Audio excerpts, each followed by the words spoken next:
Good morning. Today is the 12th of Av, and I believe it's the 30th of July. Where are we? We're going to, I don't know where we are, but we're going to skip to start giving the answer.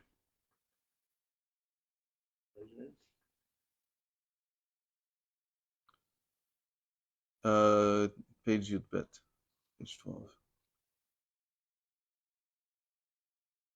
Okay. V'achana b'shnei ninim.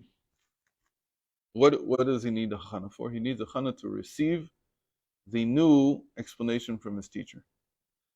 And he needs to do this in two ways. So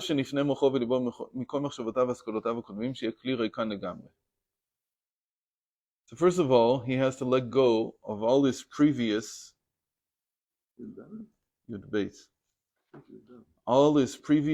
understanding. When we say understanding, it's not facts. We're talking about what ties it together, how you see the whole picture. So that's first of all. So that he's a completely empty vessel. The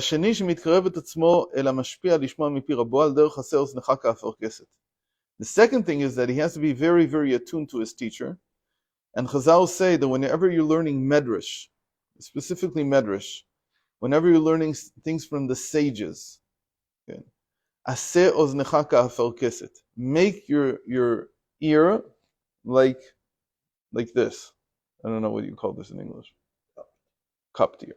So you have to be able to focus what you're listening to. It's easier to explain what these two preparations and two abstractions are from the opposite if they're missing. כי יש מי ששומע היטב וקולט אפילו אותן האותיות שאינם מובנים לו, רק שיצאו מפי רבו, וצריך עדיין לדקדק בהם ולהבינם, אבל אינו מפשיט את עצמו מהשכלותיו הקודמים, באופן שכל ידיעותיו והשגותיו בדברי רבו הוא רק על פי ידיעותיו הקודמות. It says there's a person who's very, very attuned. He listens to his teacher, and he takes in everything, and he knows he needs to think about it, but he's adding it to what he already knows. He has a certain conception. So the word I was looking for before is conceptual scheme. He has a certain conceptual scheme that he's working with, and so everything new that he's learning now, he's trying to add to his previous conceptual scheme. That's because he didn't prepare properly. He didn't give up on his previous conceptual scheme. He's stuck in the previous paradigm that he has. And he's just adding more information to it. And Sandy, yes, what I'm hearing now is very important. It's new. But it has to fit into the previous paradigm. It has to work with it. Listen to this. This is very important what he's saying. You have a paradigm of what Hashem is. You have a paradigm of what Yiddishkeit is. You have a paradigm of everything. You have a picture. You're a Jew. You're a practicing Jew. You have a paradigm that you work with. He says you have to erase that because what you're going to hear now cannot be understood using the previous paradigm. It simply won't work. And this is very different from the picture that's always given. And I hope I'm representing it properly. Because the picture that's usually given is that nothing changes. We're just adding something more maybe. And that's exactly what he's saying is wrong. You won't be able to understand what the teacher is saying. You won't get it. Yeah. Except this is coming apparently from above the Shemesh. It's coming from somewhere else. אבל אינו מפשיט את עצמו מהשכלותיו הקודמות, ולכן לא יגיע לדעת רבו כל כך כמו מי שמפשיט את עצמו מכל ידיעותיו ביותר הקודמים, ורוצה לדעת בדברי רבו על פי כוונת רבו בלבד. So, if there's someone who's not doing this, he'll listen and he'll take it in, but he won't be able to understand the intent of his teacher. He won't get it. ויש מי שמפשיט את עצמו ביותר ומניח מסלק את ידיעותיו הקודמים, אבל אינו מקבל רק דברים המובנים מפי רבו, והדברים שיצאו מפי רבו ואין לו שום הבנה בהם אינו קולט אותם כלל.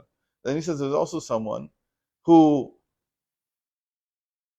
what's his problem?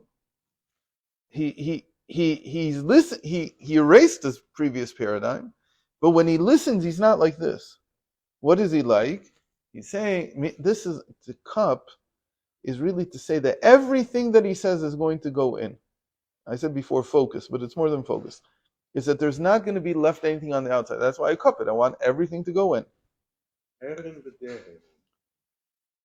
So the person who doesn't do this, he'll listen, and he doesn't have a paradigm anymore, and he'll build the new understanding, but it'll only be from those things that he can understand. Whatever he can't understand is going to fall out. He's not going to take it in at all. והדברים מובנים לכל בעל ניסיון, וזה ארוך מאוד, and this is all well known to anybody who has any type of experience with teaching. And you see this with a Baal Tshuva, you see this with anyone that you start teaching Chassidus to. You have this whole issue. I mean, Reb Hillel was an expert educator. The Middle Rebbe and the Tzemach Tzedek, they used to send people who were Nuch to Chassidus to him. He was the expert educator considered in Chabad. And he was wonderful in the way that and he always was very instrumental and very caring to always teach for half an hour and then a nigun. And you know his nigunim.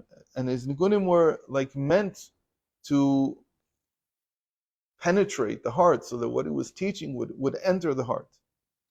And still, it took people many, many years to fully understand that this is a different paradigm, especially when they were coming from the classic Litvish world, which is where most people were coming from. They didn't understand any other way of learning Torah. It takes time, unless you were already, looking for something. Today, in our generations, Baalei Tshuva, it takes them a long time to understand that this is not just another version of the world. It's not just another version of a lifestyle. It's not just a lifestyle that we're leading. It's not. We see the world differently. Sorry, I said before, that's not a version of the world. It is a completely different version of a different world altogether.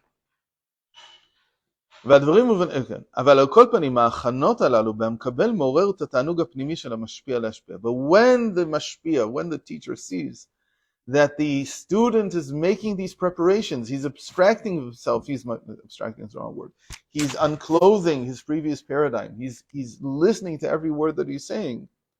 So that awakens with him the inner pleasure to teach. He doesn't want to teach to someone who's not willing to do that. כי גם הוא מניח ומסלק את עצמו לצורך המקבל, ואחר כך הוא מתקרב את עצמו אל המקבל ומודדו בכלל ובפרט לפי ערך ההשוואה שרוצה לגלות, because then he too goes out of his way, he breaks his own paradigms in order to reach this guy. וממילא נעשה למקבל תענוג נפלא יותר ונעלה מכפי שהמקבל בהשפעה הקודמת, אפילו קודם הסתלקות המוחים. And in the end, the receiver, the student is going to receive much more pleasure, and it's going to be very much worth his while. Because now, the new mindset that he's going to teach is absolutely new, even by the teacher. Because we said it's a new insight that he received, and he developed into something now. So now we can go back to Moshe Rabbeinu. Remember, Moshe Rabbeinu was confounded. He was without words. What is going on? What did you do? והנה על פי המשל הנ"ל יובן תשובת הקדוש ברוך הוא למשה רבינו עליו השלום ששאלו לדעתו שהוא מידת הדין. So first of all, he asked, I looked in Bereshis, what did I see? That everything has a reason. All suffering comes because of sin. There's a cause and effect with suffering and sin. And I didn't find that they ever did anything wrong, that they should deserve this galus, this exile. So what is going on? And as we said, and the second question was Shurat Adin, and why does it keep getting worse as time goes on? Opposite from what the natural conduct would have been. Now you will see. Why now? Because now the new paradigm is ready. Meaning I've thought about it, it's as if Hashem was building the new, but really for Hashem it took like a second to build it. It was for us to get rid of the old paradigm that took time. מאחר שכעת נהפך לגמרי האחריות אלוקי באופן שדבר הוויה שבעשרה מאורות אינם נראים כלל למטה. The previous revelation of God, which was through animism, which was through the 10 sayings of creation, is now gone. Nobody even recognizes, it's like today, nobody says, God said, let there be a bang, and there was a big bang. Nobody says that. There's 2 Jews who say that in the physical world, in the world of physics. But nobody thinks like that. How do people think? It's all natural. At most, like we said, they'll call it deism, that the universe and God is the same thing. There's no saying, there's no such thing. So he says back there in Egypt, there was no more recognition that Hashem had created the world. To the point where they could call it Babamaisis. What this is you conjured this up, you invented it, and it's all meant to do what? To allow you to be lazy, to do nothing. This for you is the sign that the new mindset is ready. It's ready. Why is it ready now? Because now the old one's gone. Nobody believes in that anymore. Nobody believes that God created the world anymore. Famous question. Why do the Ten Commandments that we just read on Shabbos, why did they start? Why didn't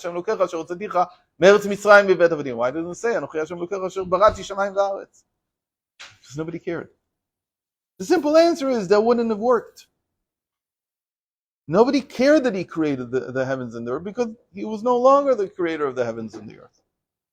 What is that saying about us, by the way? It's very nice that there's a few Jews that believe that Hashem created the heavens and the earth. But the world doesn't believe that anymore. So that's gone. Even more than that. When he gave the Torah, that was who Hashem was. I am Hashem who took you out of Egypt. And I'm now giving you the Torah. I'm giving you the Ten Commandments now. Nobody believes in that anymore. They say, it's a Baba Mises. It never happened. You invented it. And they have all these theories about it. So what's going on? So you can look at it and say, where's the world come to? And you can look at it and say, that's finished. When we received the Torah, we didn't erase the book of Genesis. We didn't throw it out the door or out the window. It's still there. But it's now being reinterpreted entirely as a prelude to the giving of the Torah, which is now who Hashem is. From now on, Hashem, from the moment he gives the Ten Commandments, he's Hashem who gave the Torah. Now, in our generation, who is he going to be called? So that we'll see. But now he's going to be called something entirely different. Lo yomru, it's a pasuk from the prophets. Lo yomru od Baruch Elokei Yisrael asher hotzi et Yisrael miMitzrayim, something like that in Yeshaya. Why? Because that'll be in the who knows about it? Who knows it? It's not true. No, we don't know. Who will it be? The one who took the Jewish people out of their exile, out of this present exile. He says this is who Hashem is going to become known as. It's not the old guy. So we know the truth. We don't throw it out, but the whole world changes its tune. The whole world changes its understanding of who is Hashem. It's Hashem who takes me out now, not then. We'll have to continue in 2 weeks' time. What? Tell the people what's happening. Why do I have to tell them what's happening? I just did. So I will not be teaching for the next 2 weeks. I understand who we're talking to. This is the last class for 2 weeks, and we'll start Sunday, the 13th of August. We will resume. So we're going to go from the 12th of Av to the 13th of August.